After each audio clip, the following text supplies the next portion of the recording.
La monnaie est au cœur de nos économies. Elle en est le fluide qui permet les échanges des biens et des services.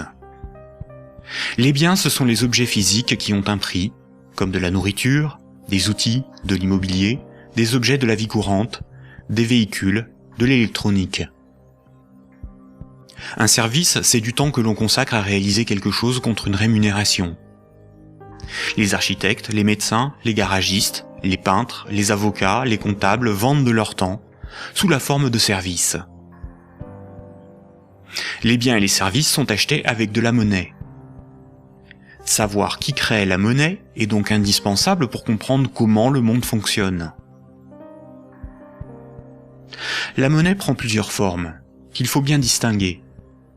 Sans la connaissance des diverses formes de monnaie et les mécanismes qu'elles impliquent, il est impossible de comprendre le système monétaire et bancaire, et plus globalement l'économie. Il y a la monnaie sous la forme de billets et de pièces de monnaie. On l'appelle la monnaie centrale corporelle. C'est celle que vous pouvez retirer au guichet ou au distributeur automatique de billets de votre banque. On peut la toucher, on peut partir avec, on peut physiquement la détruire. On l'appelle aussi monnaie manuelle, liquide ou espèce. Elle est fabriquée par la Banque centrale. En dehors de la Banque centrale, personne n'a le droit de fabriquer des billets et des pièces de monnaie.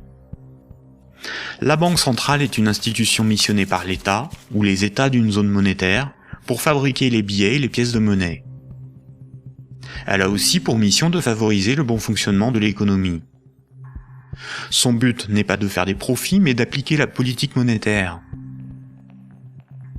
En France, comme pour l'ensemble des pays de la zone euro, la Banque centrale est la BCE, ou Banque centrale européenne. La BCE gère une monnaie nommée euro. Et puis il y a un autre type de monnaie, beaucoup moins connu. C'est la monnaie qui est sur votre compte en banque, appelée monnaie scripturale. Cette monnaie n'existe que sous la forme de chiffres dans les systèmes informatiques de comptabilité des banques commerciales privées. On l'appelle aussi monnaie secondaire. Les banques commerciales privées, appelées aussi banques de second rang ou banques secondaires, sont les banques des particuliers et des entreprises, comme la BNP, le Crédit Agricole ou la Société Générale. Ce sont des entreprises privées dont le but est le profit. Les banques commerciales privées sont les distributeurs des billets et pièces de monnaie. Ce sont des intermédiaires, des commerçants, qui font le commerce de la monnaie centrale. Elles ont développé un substitut à cette monnaie, qui est la monnaie secondaire ou monnaie scripturale privée. Elles réalisent la gestion des moyens de paiement tels que les chèques, les cartes bancaires, les virements et les prélèvements.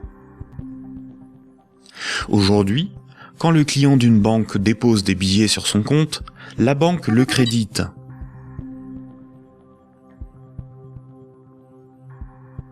Il lui est possible de les retirer de son compte plus tard.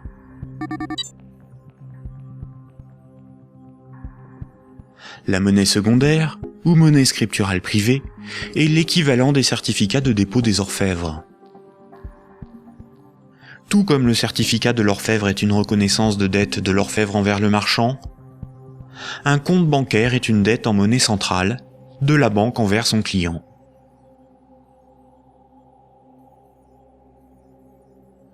Du temps des orfèvres, quand les marchands se payaient en métaux précieux, c'est comme lorsqu'aujourd'hui, on paie les commerçants avec de la monnaie centrale, des billets de banque.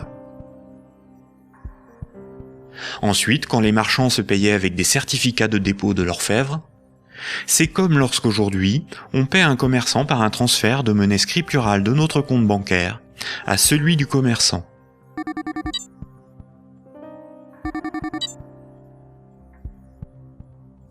Rappelez-vous aussi que quand l'orfèvre faisait crédit, qu'il prêtait des métaux précieux, il émettait bien plus de certificats de dépôt que de métaux précieux disponibles dans ses coffres. Quand les marchands le remboursaient, il détruisait ces certificats.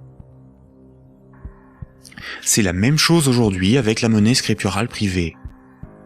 Quand une banque accorde un crédit, elle crée de la monnaie scripturale sur un compte à partir de rien. Et elle en crée bien plus qu'elle ne dispose de monnaie centrale dans ses coffres. Et quand son client rembourse son crédit, elle détruit la monnaie scripturale. C'est ce qu'on appelle la création monétaire et la destruction monétaire. La monnaie scripturale étant acceptée comme paiement, les banques peuvent aussi créer de la monnaie à partir de rien pour couvrir leurs dépenses et leurs achats. Les banques ont la possibilité de se faire crédit à elles-mêmes. On dit que les banques monétisent leurs dépenses. La monnaie centrale donne l'illusion au peuple que c'est l'État qui émet la monnaie, alors qu'en réalité, ce sont les banques commerciales privées qui ont ce privilège. Sans création monétaire par le crédit par les banques commerciales, il n'y aurait quasiment pas de monnaie en circulation. Les banques et les États sont comme les deux faces d'une même pièce. En effet, il faut d'abord que de la monnaie ait été créée par le crédit bancaire pour que l'État puisse en prélever par les impôts et les taxes. Et les banques ont besoin des États pour établir une législation protégeant ce privilège et faire appliquer cette législation par la justice et les forces de l'ordre. Nous allons détailler maintenant ces mécanismes bancaires et leurs nombreuses conséquences. Tout le monde a un compte en banque. C'est plus sûr et c'est plus simple que d'avoir chez soi une caisse remplie de billets de banque. Beaucoup de gens s'imaginent qu'un compte en banque est une boîte dans laquelle sont rangés des billets de banque. En réalité, la banque a une réserve unique de billets de banque et les comptes en banque n'ont aucune réalité physique. Ce sont juste des chiffres dans la comptabilité de la banque commerciale, ce sont des unités de compte. Lorsque vous allez au distributeur de billets, votre banque prend dans son stock de billets le montant que vous voulez retirer sur votre compte et vous les donne. Elle retranche ce montant à votre compte. Ainsi, vous avez le sentiment de prendre des billets sur votre compte en banque, alors qu'en réalité, la banque convertit des chiffres en monnaie centrale corporelle, c'est-à-dire en billets de banque, la monnaie de l'État. À l'inverse, quand vous déposez des billets sur votre compte, la banque les prend et les met dans son stock de billets et augmente le chiffre de votre compte.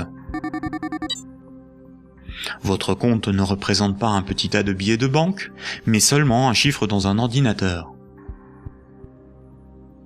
Vous ne retirez que très rarement l'ensemble de ce qui est sur votre compte.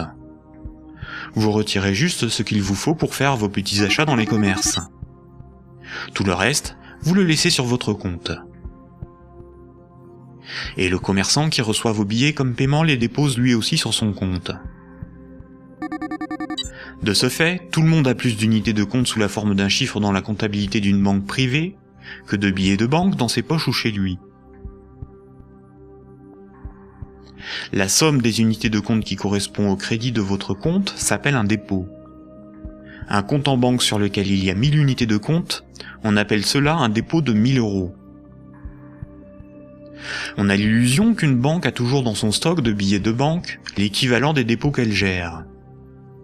En réalité, elle n'en a qu'une petite partie, et ceci lui est permis par le fait que ses clients ne viennent pas tous au même moment retirer en liquide ce qu'ils ont sur leur compte.